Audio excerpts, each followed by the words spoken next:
Apa dampak yang bisa kita dapatkan dari sandwich generation?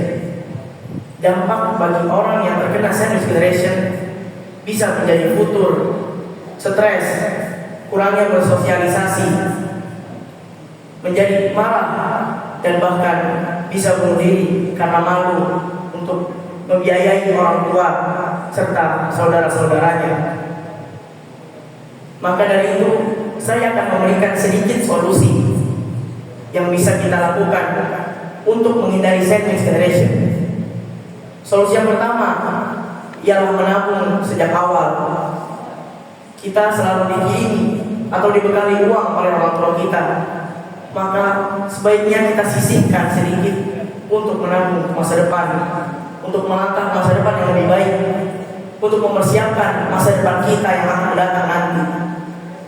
Orang tua kita mencari nafkah untuk membiayai kita, menyisihkan uangnya untuk membiayai kita. Maka apakah kita tidak bisa menyisihkan uang kita untuk orang tua kita di lanjut usia nanti? Solusi kedua ialah birrul walidain.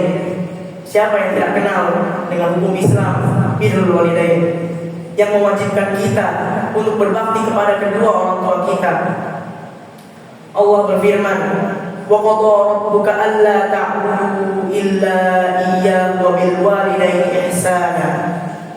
Bukankah Tuhanmu telah berfirman untuk tidak menyembah selain kepada Allah dan berbakti kepada kedua orang tua, bapak dan ibu.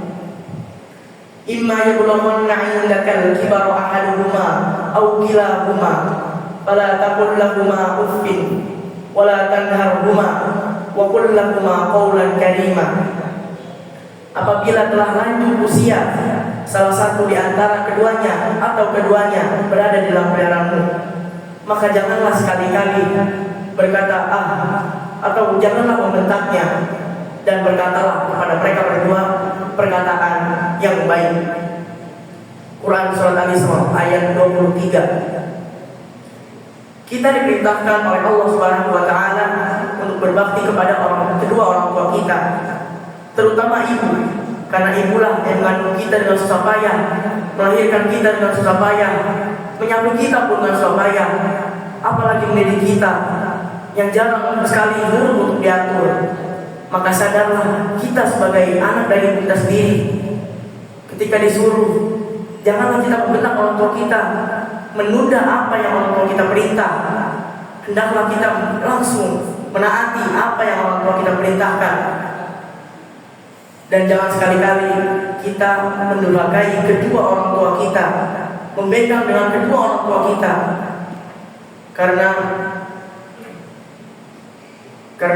Abdullah bin Amr bin Al-As bersabda, Abdullah bin Amr bin Al-As radhiyallahu anhuma berkata, Rasulullah sallallahu alaihi wasallam bersabda, dosa-dosa besar ialah kufur kepada Allah Subhanahu wa taala, syirik kepada Allah Subhanahu wa taala, mendurhakai kedua orang tuanya, membunuh orang, dan bersumpah palsu. Hadis riwayat Bukhari. Maka masih adakah kita yang ingin mendurhakai kedua orang tua kita dan terjerumus ke dalam dosa-dosa besar? Solusi selanjutnya ialah mengikat tali silaturahmi. Tali silaturahmi sesama saudara-saudara kita, kerabat-kerabat kita.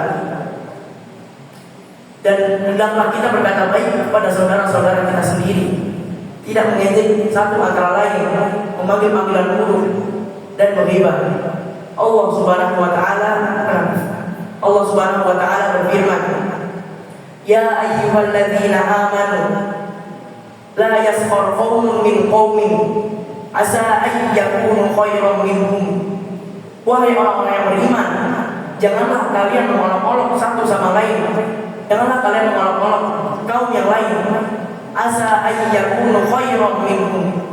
Maka boleh jadi yang diolok itulah yang lebih baik daripada yang mengolok. Wala nisa'un min nisa', dan janganlah perempuan mengolok-olok perempuan. Asa ayyakunna khairan minhun. Boleh jadi perempuan yang diolok itu lebih tinggi derajatnya daripada perempuan yang mengolok.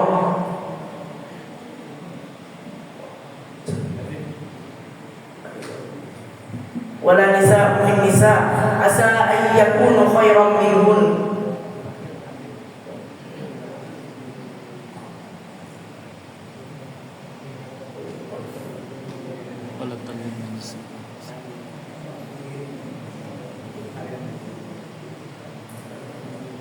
Wala talmizu anfusakum wala tanabazu bil alqab. Dan janganlah kalian mencela satu sama lain, dan janganlah memanggil dengan panggilan yang buruk. Bi'sa lismul fusuqu ba'dal iman. Sebaik-baik panggilan, seburuk-buruk panggilan ialah panggilan fasik setelah beriman. Wa man lam yatub fa ulaika humul zalimun.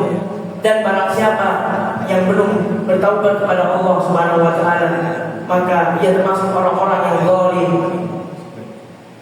Mungkin ini yang bisa saya sampaikan. Hanya 3 solusi yang bisa saya sampaikan untuk saat ini. Dan saya mewasiatkan untuk terus berbakti kepada orang tua, menjalin hubungan yang baik sesama saudara, baik keluarga ataupun saudara sama muslim. Karena sesungguhnya kita tidak tahu dari mana datangnya pertolongan, entah dari keluarga kita ataupun dari orang lain yang tidak akan pernah kita kenal sebelumnya. Syukran hada minni. Wassalamualaikum warahmatullahi wabarakatuh.